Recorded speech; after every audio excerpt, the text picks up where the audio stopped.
보고는 어떤 사실을 서류나 말이나 다른 것을 통해 알리는 것을 말하는데 직급에 따른 권한과 책임이 동반됩니다. 회사와 같은 조직에서 일을 처리하는데 가장 핵심이 되는 행동으로 프로젝트의 책임을 지는 상급자에 보고를 하는 것은 업무의 의무입니다. 비슷한 의미의 말들은 여러 개가 있는데 통보는 자신이 이미 모든 결정을 내린 후 누군가에게 알리는 것으로 상대의 의견을 구하는 것이 아니라 자신의 의도를 알리는 목적입니다. 상의는 무언가를 결정하기 전에 상대방을 만나서 결정하는 것으로 자신의 의견을 정리해서 가긴 하지만 그 안건대로 해야 한다고 주장하는 것이 아니라 상대의 의견을 구하는 것이 통보와는 다릅니다. 보통 조직 내에서 회의라는 것으로 행합니다. 보고는 결과, 벌어지고 있는 상황에 대한 중간 과정에 대해 알리는 것으로 책임의 분산을 가져옵니다.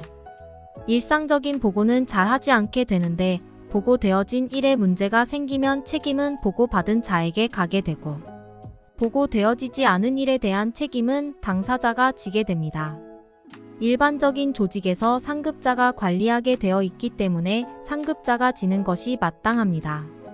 하지만 보고되어지지 않은 일까지 다 상급자에게 전적인 책임을 묻는다면 조직의 운용은 불가합니다. 하급자도 책임을 추궁당하게 됩니다.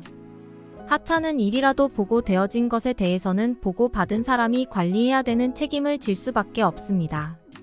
업무에 대한 전체적인 내용에 대한 일상적인 보고가 몸에 배어야 합니다.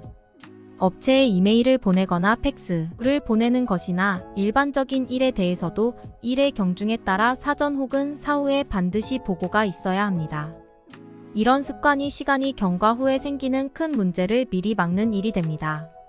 조직 내에서 상급자에게 보고를 할 때는 상급자 개개인마다 자기 스타일이 있어서 상급자의 취향을 파악하고 상급자가 이해하기 쉽게 보고하는 것이 필요합니다.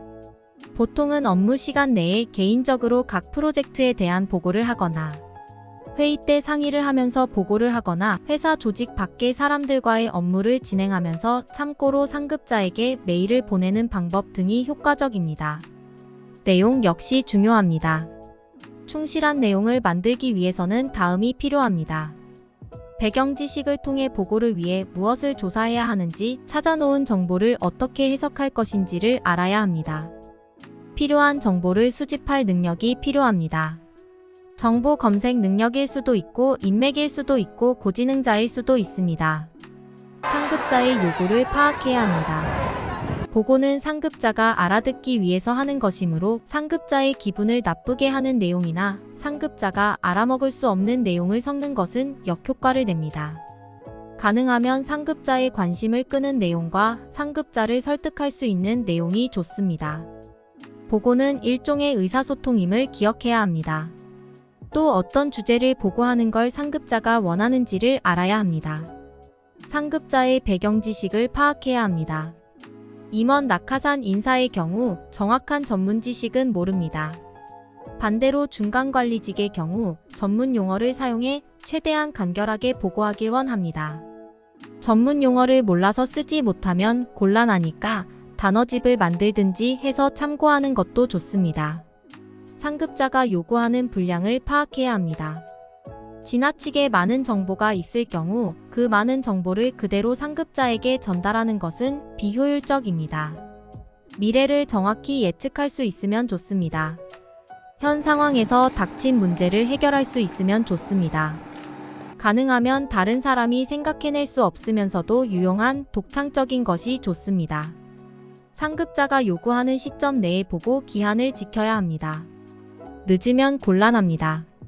보고 시 오탈자가 있거나 틀린 숫자가 있으면 곤란합니다.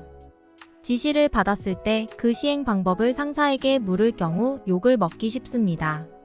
다만 그 시행 방법을 몰라서 실패하면 훨씬 더 욕을 먹기 쉽습니다.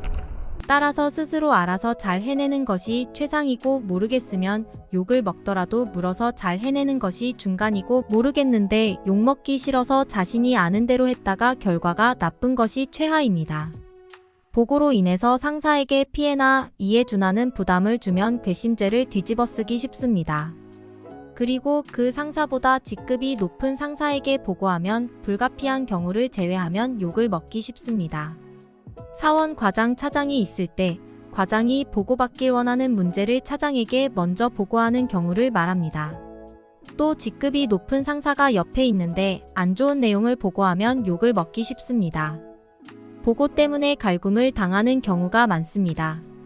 사실 컨설팅 펌이 아닌 한 사원이 작성한 문서가 수정 요구나 제작성 요청 없이 보고되는 경우는 거의 없습니다. 보통 작성 수정 요구, 제작성 추가 수정 요구나 질책을 동반한 클레임 수정 최종 보고 식으로 여러 번의 검토 과정을 거칩니다. 그 와중에서 양식이 형편없다, 기본이 안 되어 있다, 이런 것도 일일이 지시하지 않으면 못하냐, 신입사원이라는 놈이 PPT 하나 제대로 못 만드냐, 이런 것도 스스로 못하다니 정말 생각 없고 멍청하고 답답하다. 얼마나 무능하고 무책임하고 무식하면 일하면서 불필요한 갈굼이 추가되는 경우가 많습니다. 이런 갈굼을 하는 이유는 사원이 아름다운 문서를 만들지 못했기 때문인 경우는 드물고 의사 결정자가 보기에 자기 회사 안에서 쓰이는 규격을 어긴 문서를 만들었기 때문인 경우가 많습니다. PPT를 만들 때 어떤 회사는 글자 크기가 무조건 커야 합니다. 어떤 회사는 무조건 회사 로고가 들어가야 합니다. 보고서 작성 역시 마찬가지입니다. ABC B C 중 어느 표현을 쓰는지는 정답이 없고 회사마다 다릅니다. 글씨체, 글씨 색깔 등도 마찬가지입니다. 이런 양식은 회사마다 다릅니다. 이런 문제에 부닥친다면 스스로나 누군가를 원망하기보다는 이 회사 안에서 쓰이는 양식을 파악해야 합니다. 외부 특강, 컨설팅 펌 등 문서 잘 만들기로 소문난 전문가의 강의 같은 걸 듣기보다는 같은 회사 선배의 양식을 보고 배우는 게 좋습니다.